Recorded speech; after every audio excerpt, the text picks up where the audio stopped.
kembali lagi bersama gue Hyari. Nggak ada yang balik lagi sama gue Raisa Natania. Dan hari ini gue mau melanjutkan review drama Korea My Roommate as Gumiho yang masih tayang setiap Rabu dan Kamis di iQIYI. Nah sekarang gue nonton sampai episode 8. Dan menurut gue beberapa hal yang gue suka adalah yang pertama, akhirnya kita mulai melihat kekuatan Woo-Yo sebagai Gumiho yang sebenar-benarnya nih. Apalagi sekarang udah ada musuhnya ya, yaitu si roh jahat itu yang juga mau, entah kenapa mau menyakiti cewek-cewek di sekitar Gumiho. Dan akhirnya si Woo-Yo ini juga mau melindungi Lee-dam. Nah akhirnya jadi kita mulai mendapatkan ketegangan lah gitu, selain drama romantisnya, selain lucu-lucuannya gitu. Karena sekarang kita melihat adegan berantemnya si Woo-Yo dan si roh jahat itu beneran dengan ya kekuatan gaib gitu sebagai seorang Gumiho. Dramanya pun menurut gue mulai berkembang nih, terutama untuk ya kisah percintaan antara si Woo-Yo dan Lee-dam ya. Dari awal kan Lee-dam tuh diperlihatkan sebagai cewek yang cukup berprinsip lah untuk apalagi untuk berhubungan ya, karena dia tahu apa yang dia mau gitu. Walls-nya cukup tinggi gitu untuk untuk menjebak untuk memilih-milih cowok lah gitu. Dan akhirnya di sini dia mulai kayak kayaknya gue suka nih sama Pak Gumiho ini nih, apakah benar, apakah ini yang namanya cinta gitu. Dan emang dia juga udah mulai jujur sama dirinya sendiri, bahkan sebenarnya dia berharap ya kalau si Woo-Yo juga merasakan hal yang sama gitu. Apalagi ketika Woo-Yo juga akhirnya sekarang mulai merelakan si Lee-dam gitu untuk gak ada di sisinya lagi. Akhirnya dia udah mulai mengambil kelerengnya balik, terus dengan menghapus ingatan Lee-dam.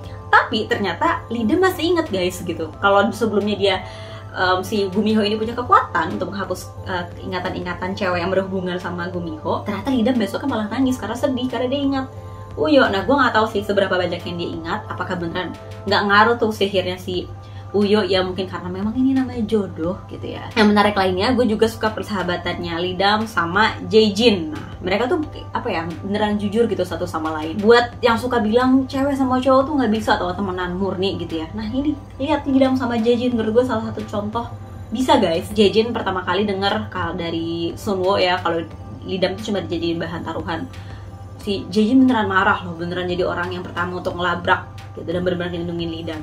Pun pas sempet mantannya Jae-jin datang ke kampus, Lee-dam juga nggak tanggung-tanggung buat ngelabrak si cewek itu dan bilang kayak, lo kalau nyakitin dia juga gue kali yang bakal nemenin si Jae-jin gitu. Jadi jangan macam-macam lalala. Dan selalu ada atau sama lain gitu, dan beneran itu jujur gitu. Tapi sayangnya juga ada beberapa hal yang menurut gue agak kurang sih.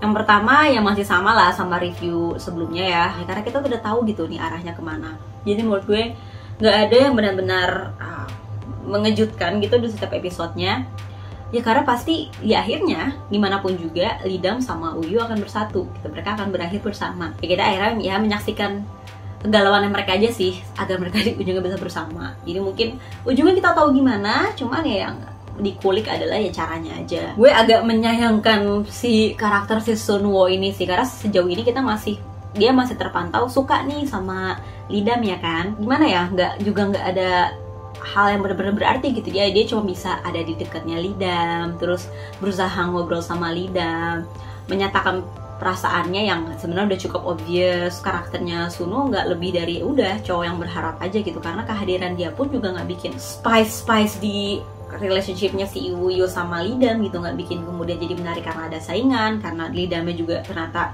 mungkin deket juga sama Sunwo dan sebenarnya bisa ngasih kesempatan ke Sunwo, nggak juga gitu. Jadi ini gue nggak ada satu soundtrack atau soundtrack apapun gitu yang benar-benar nyantol di drama ini, karena menurut gue soundtrack tuh cukup menjadi hal yang penting lah di sebuah film atau series, apalagi drama Korea. Pasti kalian juga ada kan pernah nonton drama yang setelah nonton tuh masih seneng denger lagunya karena jadi ngingetin kita lagi sama feeling pas nontonnya, terus kita ngingetin sama scene-scene tertentu di dalam drama itu kan. Kalau kita ngomongin adegan yang paling gue ingat sejauh ini dari episode 5, 6, 7, 8 adalah ketika ibunya Lee-dam tiba-tiba datang ke rumahnya Woo-Yo.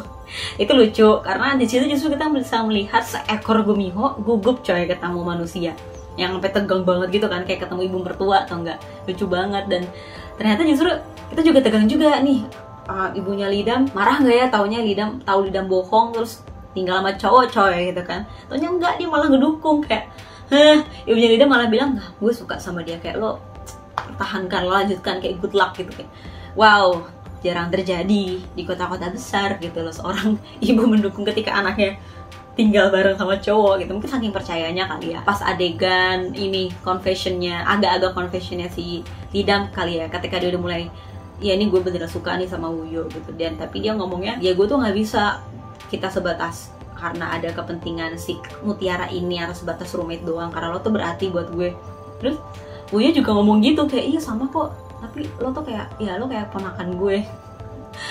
Kalian pernah mendengar bro zone atau friend zone? Nah ini ada paman keponakan zone, kayak keluarga zone ya, family zone gitu. Dan besok kan lucunya Lidamnya jadi manggil si Wooyo ini jadi paman kan. Sejauh ini masih ada sisa setengahnya lagi nih episodenya. Gue kasih skor 7 deh. Awalnya yang menarik dari drama ini adalah yaitu keceriaan dan kelucuannya si karakter Lidam gitu ya, bagaimana Hyeri membawakan karakter Lidam. Bertahan guys, sekarang masih banyak nih pertanyaan-pertanyaan yang belum kejawab. Dan menurut gue, untuk apalagi untuk kalian yang suka drama romantis, fantasi gitu, yang ada komedinya juga, nah worth it banget sih untuk nonton My Roommate is Egumiho ini, karena kalian bakal puas banget nih nonton ini. Mungkin yang pernah merasakan terlibat di kisah percintaan yang terlarang, nah ini nih bisa jadi referensi buat kalian. Terlarangnya dua spesies yang berbeda lagi.